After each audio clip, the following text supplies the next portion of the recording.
un petit peu nous parler de l'opération Startup Ambassadeur, qui est menée avec Paris Région Lab, qui s'appelle maintenant Paris Co, en fait.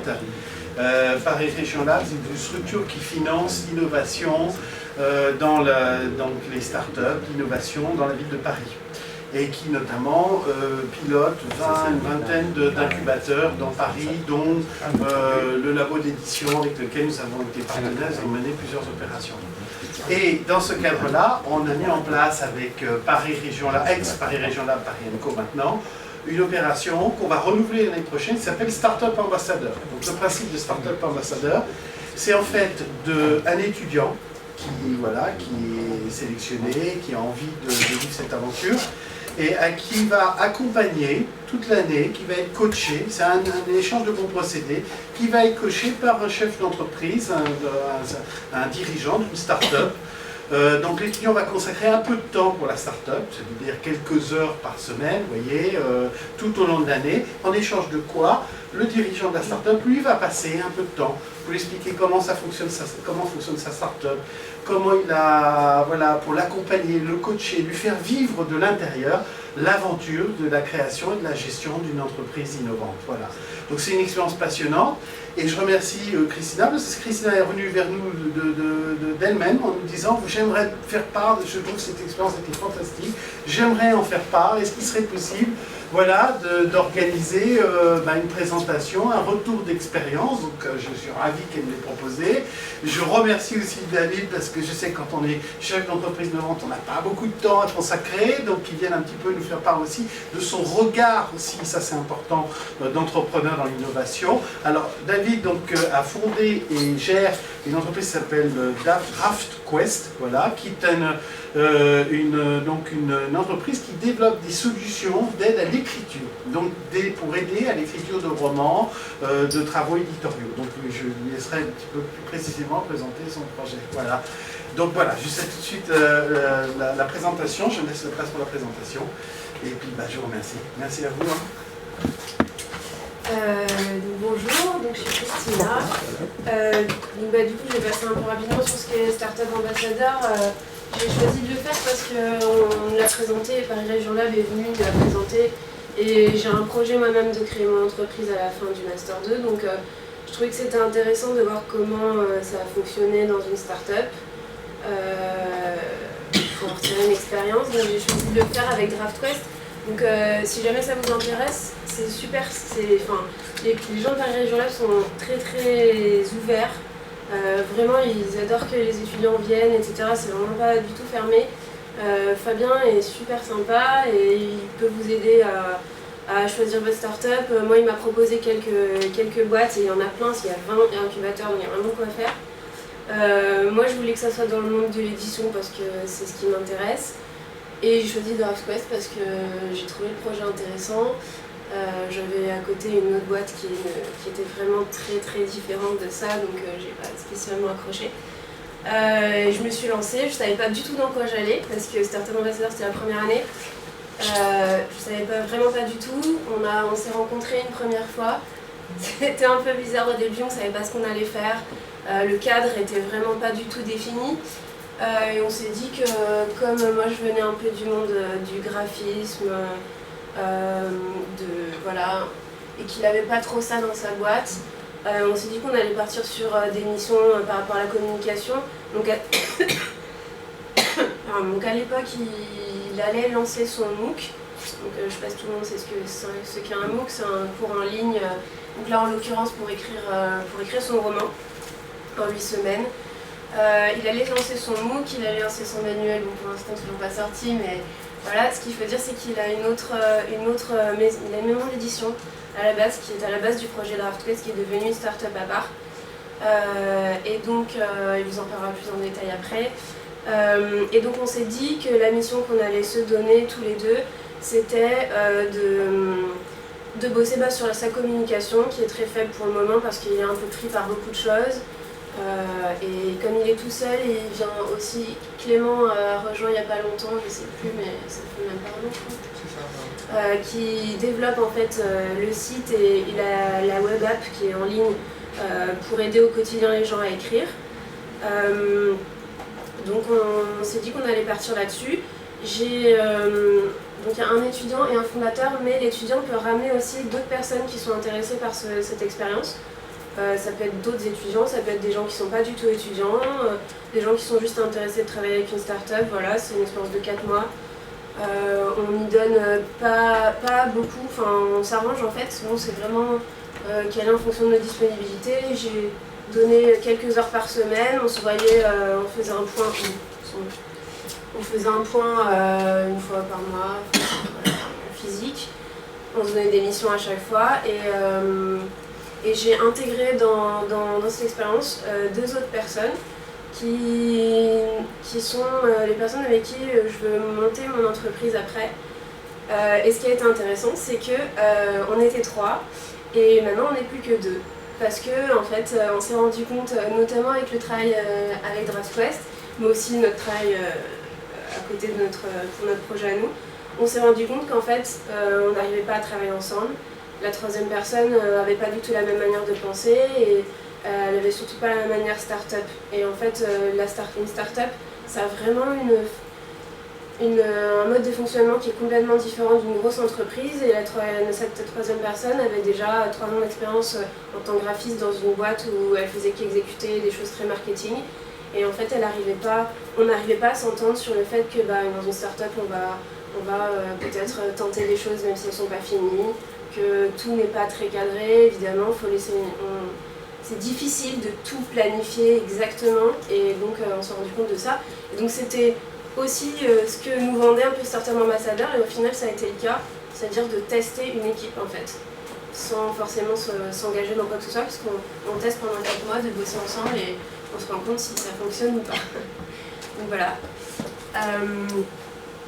DraftQuest, je peux te laisser présenter tout ce que c'est plus en détail. Oui, alors il faut peut-être repartir un peu en arrière. Bonjour, je vous ai même pas dit bonjour.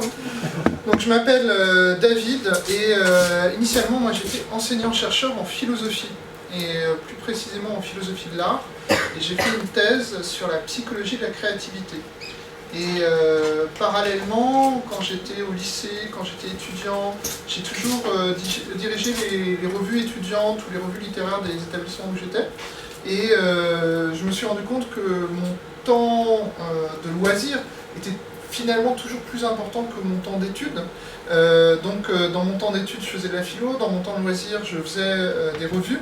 Et au bout d'un moment, quand j'étais enseignant, j'ai commencé à faire des livres pour des éditeurs, donc j'apprenais beaucoup de choses en travaillant avec eux, et en même temps, je me rendais compte qu'il y avait sans doute des choses à améliorer dans leur processus, et donc un jour, j'ai décidé de créer ma propre maison d'édition. Donc j'ai lancé une maison d'édition qui s'appelle Les Forges de Vulcain, qui a un peu plus de 5 ans maintenant, qui a fait 60 titres, qui fait du roman, des essais, des livres de sciences humaines, des livres d'art, des documents, qui tournent assez bien. Qui a été ma première expérience entrepreneuriale, parce que même si j'avais géré des projets étudiants, c'était moins de pression économique, on va dire. À partir du moment où vous devez gérer un projet, où vous devez rémunérer sur ce projet, les enjeux sont un peu différents. Donc c'était ma première expérience entrepreneuriale, et je vous ai dit que j'avais fait parallèlement ma thèse de philosophie sur la psychologie de la créativité. J'avais beaucoup travaillé sur l'angoisse de la page blanche, qui est un phénomène qui touche beaucoup de gens. Et en fait, depuis 60 ans, il y a des études en psychologie sur l'angoisse de la page blanche. Il y a plein de solutions pour lutter contre l'angoisse de la page blanche, mais dans le domaine de l'applicatif, donc du numérique, il n'y avait pas énormément de choses que je trouvais convaincantes, et surtout il y avait beaucoup de choses qui étaient très empiriques, mais pas corrélées aux recherches qui existent depuis un certain nombre d'années. Donc au sein des éditions Forges de Vulcain, j'ai commencé à réfléchir à une application. En fait, ça venait du fait que j'avais des connaissances scientifiques sur le sujet. Ça venait du fait que je me rendais compte que quand j'ai lancé les Forges de Vulcain, c'était aussi parce que je me rendais compte que je voulais lire des livres qui n'existaient pas.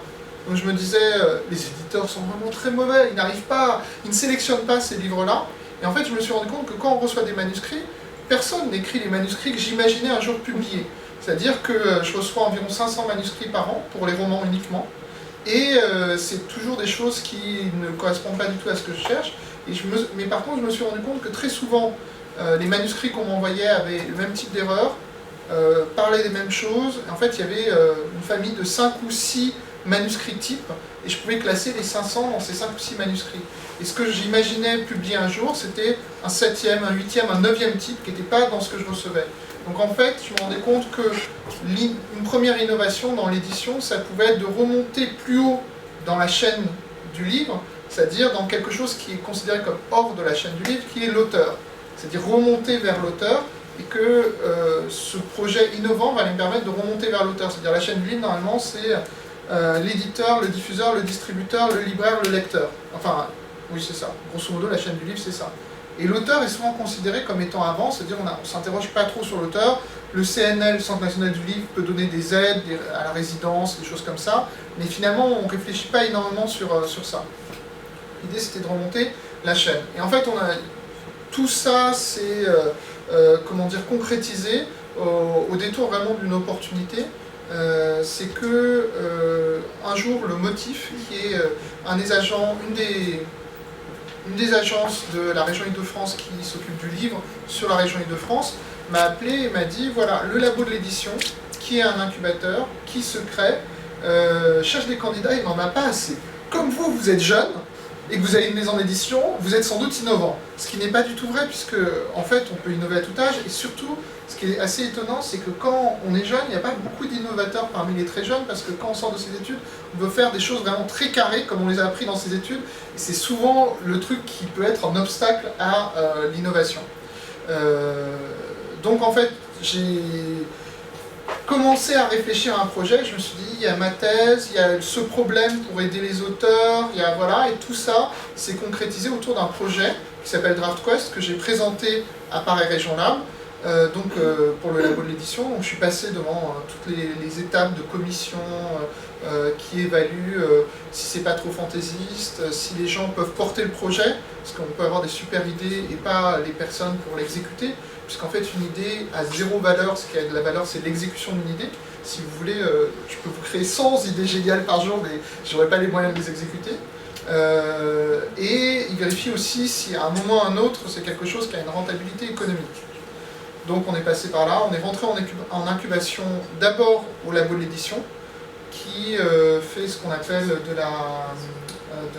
de l'amorçage, c'est-à-dire que vous êtes tout au début, vous n'avez pas besoin d'être rentable tout de suite, vous avez 1 an à 18 mois. Donc nous on a fait 1 an, 18 mois là-bas, puis après on passe en décollage, c'est le moment où on commence à gagner un peu d'argent, et en décollage on passe dans un second incubateur qui s'appelle Nouveau Média, qui est dans le 20e. Parce que comme vous l'avez entendu tout à l'heure, le réseau Paris Région Lab, qui maintenant s'appelle Paris & Co, c'est un réseau qui a une vingtaine d'incubateurs, mais ils ont une caractéristique, c'est que c'est des incubateurs thématiques pour la plupart. Donc il y a un incubateur sur les nouveaux médias, il y a la télé, du cinéma, de la musique, et voilà. Il y a le labo de l'édition, il y a un incubateur jeux vidéo, il y a un incubateur tourisme, il y a un incubateur santé, voitures connectées, maisons connectées, enfin voilà. Et il y a un incubateur étudiant qui s'appelle le Welcome City Lab, qui est rue de Rennes et qui peut vous intéresser, parce que c'est l'incubateur qui est très accueillant pour les projets étudiants, puisqu'ils peuvent venir juste pour quelques mois pour se tester et pas nécessairement entrer dans un processus assez lourd de financement. Donc voilà, c'est l'histoire. Moi je n'appartiens plus à Paris & Co, parce que l'incubation c'est vous êtes censé grandir et vous ne pouvez pas rester à vie en incubation. Donc on a fait nos 3 années complètes d'incubation, donc maintenant on est des grands, on a nos propres locaux dans le 3e. Le projet qu'on a développé, c'est le DraftQuest. Donc DraftQuest, c'est... Il y a un tiers des Français qui dit qu'ils ont envie d'écrire quelque chose, et en fait il y en a très peu qui écrivent. Donc on se rend compte que ce blocage est souvent lié parce que les gens ne savent pas comment écrire ou ont des blocages psychologiques, et le but c'est de lever ces blocages. Donc on aide les gens à écrire, c'est tout simple. Concrètement, DraftQuest, c'est à la fois une application, très simple. En fait, techniquement, c'est une web app, qui sera une application d'ici la fin de l'année. Et c'est des ateliers physiques. Alors ça, c'est notre source de revenus, c'est-à-dire, pour l'instant, c'est plus une société de services qu'une société de produits. Donc on vend des ateliers d'écriture, soit à des adultes, donc c'est 48 heures pour écrire un roman, c'est le samedi et le dimanche, on prend les gens de 9h à 18h, voilà, et on les accompagne 10 par 10 dans l'écriture de romans. C'est des ateliers d'écriture en collège, où là c'est 8 semaines où on accompagne une classe dans l'écriture d'un roman collectif, ou c'est des masterclass en lycée, donc c'est 2 à 3 heures où on fait un petit atelier d'écriture. Voilà. Ça, c'est les ateliers physiques, c'est la source de revenus, mais c'est pas ce qu'on a particulièrement envie de faire. Ce qu'on a envie de faire, c'est vendre une web app très très chère. Voilà. Enfin non, on reviendra sur les questions de modèle économique plus tard. Et surtout, on a un levier d'acquisition d'utilisateurs qui est un MOOC. Donc un MOOC en anglais, c'est Massive Open Online Course. C'est un cours en ligne, gratuit et massif. En fait, on a déjà fait ce MOOC 3 fois. Actuellement, on est en train de boucler la saison 3. Donc, c'est des vidéos, c'est un forum, c'est des exercices. Et on prévient les gens à l'avance en disant tel jour, l'atelier virtuel commence. Vous allez commencer à écrire votre roman le premier jour. Et à la fin du premier jour, à la fin de ces quelques semaines de travail collectif, vous aurez le premier jet de votre roman. Et pour appâter un peu les gens, on dit si vous voulez, vous pouvez présenter votre roman à un concours qu'on organise et les éditions Forge de Vulcain publieront sans doute le lauréat de cet atelier. Donc lors des 2 premières saisons, on a publié les 2 lauréats et le lauréat de la saison 2, son roman est sorti en janvier. C'est le coup de cœur d'une 50aine de librairies en France. Ça s'appelle Nous tous sommes innocents de Cathy Jurado-Lessina. Ce qui est intéressant, c'est que c'est un roman qui a été sélectionné par un processus qui peut sembler un peu innovant, ça veut dire c'est pas juste le concours, un concours ça c'est pas très innovant, mais le côté atelier collectif, virtuel, donc avec plusieurs milliers de participants, ça c'est un peu innovant. Mais le roman finalement on arrive à quelque chose qui à la fin est très classique. C'est aussi cette idée que le processus peut être innovant, mais peut aboutir à des choses qui sont accessibles au plus grand nombre. Parce que les Forges de Vulcain, en fait, ne font pas, à proprement parler, des romans révolutionnaires, on veut juste des très bons romans. Donc on a publié comme ça 2 romans qui ont bien fonctionné, un a très bien fonctionné. Et l'autre chose, c'est qu'on a sorti enfin non, il n'est pas encore en librairie, mais on a fait un manuel qui a 2 caractéristiques, c'est qu'il est crowdsourcé. Ça veut dire qu'il y avait les cours que moi j'avais écrits et j'ai demandé aux gens de les compléter par des remarques. Et donc ce qui faisait 50 pages de mon côté, ça finit par faire 200 pages. Et l'intérêt, c'est que quand c'est les gens qui écrivent le manuel, c'est que le manuel est beaucoup plus lisible parce qu'il répond vraiment à leurs vraies interrogations. Et derrière, le manuel, il a été aussi crowdfundé. C'est-à-dire que pour juger de l'appétit des gens, on a juste dit on a besoin de tant d'argent pour faire le manuel. C'était pas beaucoup, c'était 4 000 €. Donc donner des sous si vous avez envie de donner des sous. Et on a levé les 4 000 € assez facilement. Donc vous voyez, les Forges de Vulcain, ce n'est pas une maison d'édition très innovante, mais on fait du crowdsourcing et du crowdfunding. On fait, bon, sinon, on a un gros travail sur les réseaux sociaux. DraftQuest, par contre, c'est quelque chose qui est plus innovant en raison de l'application et du MOOC. Et pour des raisons de stratégie, on a fini par dissocier DraftQuest des Forges. Donc c'est 2 sociétés différentes, elles sont partenaires, c'est moi qui dirige les 2. Voilà. C'est pas indifférent parce que diriger 2 entreprises, c'est une très mauvaise idée. Parce que déjà diriger une entreprise ça prend beaucoup de temps, en diriger 2 ça prend beaucoup de temps.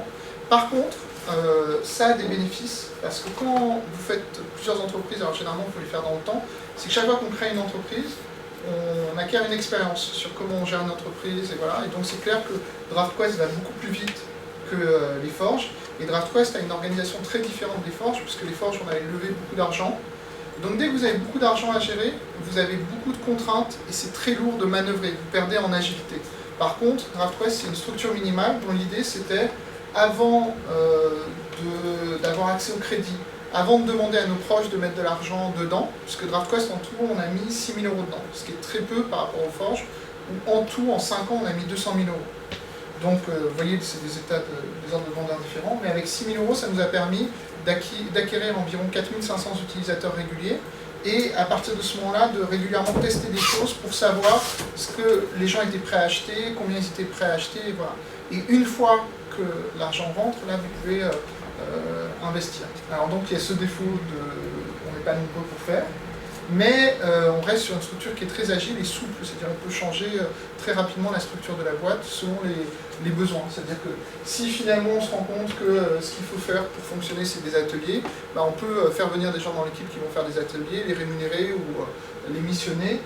Si ce qui est important c'est le MOOC, on se redéploie sur le MOOC. Voilà. Si vous avez une structure qui est beaucoup plus rigide, par exemple les forges ont une structure plus rigide, là c'est compliqué de faire ce qu'on appelle des pivots, c'est-à-dire changer le format du projet. En fait, je peux parler très très longtemps de ce que je fais. Donc je vais juste m'arrêter là. L'idée pour moi, c'est que d'une part, Paris Région Labs, Paris & Co maintenant, c'est un très bon environnement. C'est des gens très bien, mais surtout ils ont beaucoup d'idées, ils ont beaucoup d'expérience. La plupart des incubateurs sont gérés par des gens qui sont eux-mêmes des entrepreneurs, qui ont 20 ans d'entrepreneuriat derrière eux. Donc ça c'est intéressant. L'autre chose, c'est que au sein de votre incubateur, vous êtes en contact avec des gens de votre spécialité, mais vous avez régulièrement des rencontres avec des gens d'autres incubateurs. Et en fait, souvent, la créativité entrepreneuriale, ça vient parce que vous allez parler avec des gens qui sont dans d'autres secteurs. Je sais que nous, les forges, par exemple, on gagne beaucoup à avoir des partenariats avec le cinéma, parce qu'on voit une manière de construire des projets qui est très différente, et ça stimule notre créativité. Si on est uniquement dans son corps de métier, il y a un vrai risque d'assèchement de la créativité. Et la raison pour laquelle, au sein de Paris & Co, j'étais intéressé par le programme ambassadeur, c'est parce que moi, je suis aussi professeur en master d'édition. Et je suis toujours assez frappé que les élèves d'édition sont généralement assez forts en éditorial, mais ne se posent pas du tout de questions sur tout le reste, c'est-à-dire la gestion, la communication, la commercialisation, et ne se rendent pas compte que ces choses-là influent l'éditorial, et que si on arrive en tant que jeune éditeur et qu'on ne connaît que l'éditorial, en fait, on se fait complètement manger, ce qui arrive dans la plupart des maisons, par tout le reste. Alors qu'en fait, si au cours de ces études on s'est formé, on a une capacité de résistance à ça, de voir comment ces contraintes, qui sont des contraintes financières ou de gestion, peuvent être utilisées positivement pour améliorer la proposition éditoriale. Donc ça m'intéressait de travailler avec des étudiants, et aussi parce que souvent les étudiants sont, pas tous, mais un peu moins formatés que des gens qui ont quelques années de métier.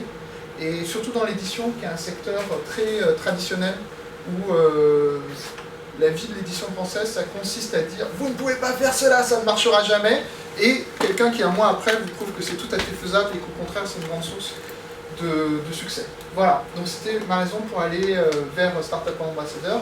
Et j'ai eu beaucoup de chance parce que je suis très bien tombé sur Christina, donc on s'est organisé parce que chacun travaillant beaucoup pour définir un périmètre de mission qui était très, très limité, mais qui nous a permis de le faire, c'est-à-dire d'aller jusqu'au bout et pas... voilà. Et c'est vrai que pour moi, ce qui est très intéressant, étant un entrepreneur qui est tout seul dans ma structure, donc j'ai d'autres personnes, mais qui sont des prestataires, qui ne sont pas des cofondateurs, c'était intéressant aussi de voir les bénéfices qu'il y a à avoir une équipe, comme Christina, et aussi les défauts qu'il y a à avoir une équipe. C'est-à-dire que moi, par exemple, les forges, c'est un système les DraftQuest sont des systèmes très autoritaires. C'est comme je suis tout seul, je passe pas beaucoup de temps à discuter des décisions. Bon, le bénéfice, c'est que j'ai rarement du regard extérieur, donc il faut que je trouve des dispositifs pour douter, pour méthodiquement douter et éviter de faire des catastrophes, enfin des choses horribles qui m'envoient dans le mur, quoi. Mais c'est vrai que c'était à la fois, je pense, un apprentissage pour Christina, mais aussi un apprentissage pour moi, de voir le troisième membre de son équipe qui était très compétent, en fait, mais clairement pas taillé pour ce type de structure, parce que, par exemple, elle me disait alors, David, si tu veux qu'on commence la com sur ça, il faut que tel jour, tu m'envoies à telle heure tous ces éléments-là, et voilà. Et sauf que, en fait, moi, je fonctionne dans le sens inverse, c'est-à-dire, c'est souvent le cas des startups, c'est qu'on crée quelque chose de minimal, on le lance, c'est imparfait, et on le corrige au fur et à mesure. Et donc on est tout le temps sur le pont pour l'affiner, mais on ne peut pas être dans un processus industriel. Une start-up, ce n'est pas une grosse entreprise qu'on réduit, c'est autre chose. C'est-à-dire, dans une grosse entreprise, on regarde les fins qu'on cherche à atteindre. Donc par exemple, pour le MOOC, c'était on veut un gain de notoriété ou un truc comme ça. Et dans une grande entreprise, on cherche la fin et on construit derrière le processus pour arriver à la fin. Dans une start-up, souvent on raisonne sur les moyens qu'on a à disposition.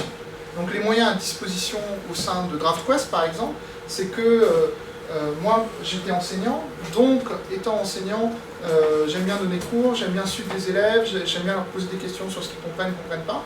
Et c'est donc un actif de cette entreprise.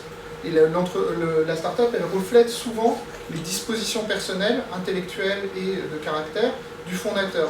Et c'est très clair que DraftQuest initialement était uniquement là, et le MOOC s'est greffé dessus parce que c'était un de mes actifs. Et c'est vraiment une manière de raisonner sur les moyens et pas juste de raisonner sur les fins. Si je raisonnais sur les fins, je dirais DraftQuest, il faut d'emblée qu'on lève tant pour pouvoir dépenser tant en marketing, pour pouvoir... Et en fait, c'est quelque chose qui serait très compliqué parce que moi, je viens pas d'une filière, j'ai pas fait d'école de commerce, des choses comme ça, et donc c'est pas là où je suis le plus armé. Donc c'était intéressant de voir aussi comment ta camarade elle avait du mal à suivre ça. Parce qu'elle était très rapidement en mode panique dès qu'on sortait un tout petit peu des clous. Et je pense que c'est quelqu'un qui doit être très bien pour une structure qui fait 15 personnes, quoi. Mais en dessous de 15, elle avait l'air d'un peu souffrir, quoi. En fait, ce qui était intéressant, c'est que moi, j'ai pris notre collaboration comme un projet étudiant, enfin, dans le sens où les projets qu'on fait, là vous êtes en projet tutoré, vous voyez un peu comment ça avance, c'est un peu à tâtons, etc. Et en fait, j'ai l'impression que les startups c'est un peu ça aussi, même si c'est plus organisé et qu'il y a des enjeux derrière. Mais ça reste ça, c'est pas un projet comme dans une entreprise où par exemple là en stage j'ai des projets bien carrés, c'est des choses qu'on fait tout le temps, il y a un cahier des charges, il y a une exécution, etc. C'est vraiment en recherche permanente et la start-up, la définition c'est que voilà, on est en recherche permanente de notre produit, de le développer. Et aussi du modèle économique qui est une autre partie qui est assez compliquée, je pense, et surtout si c'est des choses innovantes qui n'existent pas et on ne sait pas trop par où commencer, et en plus quand on est tout seul, voilà. Donc oui, c'était une expérience au niveau du travail et de l'organisation qui était assez... c'est très important ce que tu dis, parce que finalement moi, avec 3 ans d'expérience dans le réseau des startups, je vois comment beaucoup de startups sont créées non pas par des étudiants, mais par des gens qui ont une première expérience dans l'entreprise, ils ont acquis un peu de compétences, ils rongent un peu leurs freins, ils se disent je pourrais faire autre chose de ma vie, ils partent dans la startup, mais souvent ils ont déjà acquis des réflexes de structuration industrielle du travail. En fait, la startup c'est quelque chose de petit, mais ce n'est pas une petite entreprise. Les Forges de Vulcain sont une petite entreprise, puisque c'est une maison d'édition avec un modèle économique qui est établi. Donc pour moi, les Forges de Vulcain ne sont pas une start-up. C'est une entreprise petite, avec une dimension un peu innovante, mais c'est une entreprise au sens classique. Une start-up, c'est une forme intermédiaire de structure économique, c'est-à-dire que c'est quelque chose qui est fluide jusqu'au moment où on trouve le modèle économique. Par contre, une start-up n'est pas censée durer 10 ans. C'est-à-dire qu'au bout d'un moment, elle atteint son modèle économique, et quand elle l'atteint, là, il faut investir pour que ça grossisse et que ça devienne une entreprise normale. Le défaut de pas mal de startups françaises que j'ai vues, parce qu'on commence à avoir un très gros tissu de startups à Paris, ça a explosé en 5 ans, donc ça d'un côté ça a l'air bien, mais c'est un peu en trompe-l'œil parce qu'on a un taux d'échec qui est très élevé, qui est sans doute plus élevé qu'aux États-Unis, sauf qu'il est caché parce que il y a plein de mécanismes qui font que les startups peuvent vivre assez longtemps sans modèle économique en France. Par exemple, moi, la plupart des gens que j'ai connus au labo d'édition à Nouveaux Médias, c'est des gens qui venaient de la musique. Comme vous le savez, la musique, c'est dématérialisé, donc c'est une industrie qui a perdu la moitié de ses salariés en France en quelques années, mais c'était des gens assez compétents. Donc ils se sont dit, on va aller vers l'édition parce que on va aider l'édition à faire la transition numérique. Et ils conçoivent leur start-up comme si c'était des grosses entreprises. Donc ils mettent d'emblée beaucoup de cash, ils mettent beaucoup d'investissement. Quand on travaille dans les startups, malheureusement, on finit par se faire polluer le langage, c'est terrible. Mais on met beaucoup d'investissement et on est d'emblée dans une très forte division du travail. Donc je connais des startups qui ont tenu 2 ans parce que leur fondateur venait de la musique, ils avaient 2 ans de chômage. Donc voilà, la startup elle n'a pas besoin de les faire vivre, donc ils ne sont pas pris à la gorge, donc ils tiennent sur leur chômage. Ils ont eu de l'investissement parce qu'en fait ils sont aguerris, ils ont fait 5-10 ans dans l'industrie du disque par exemple. Et donc ils vont trouver des gens qui vont leur faire confiance. Ils ont un patron, un CEO, un CTO, c'est la personne qui fait la technique, un communication officer, un community manager, enfin ils ont une équipe de 7 ou 8 personnes. Et ils passent 2 ans avec zéro client et 0 entrée d'argent en dehors de l'investissement. Et puis à un moment, c'est la fin, on s'arrête et voilà.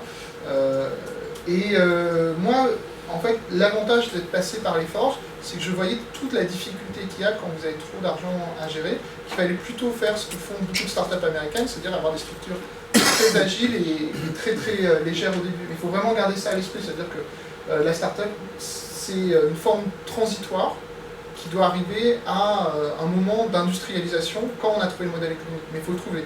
Nous, le modèle économique qu'on veut vraiment tester, c'est l'application. Donc là, on a la web app qui tourne bien, et là, on essaye de faire l'acquisition d'utilisateurs sans dépenser d'argent, mais généralement, il faut dépenser un peu d'argent pour le marketing. Voilà.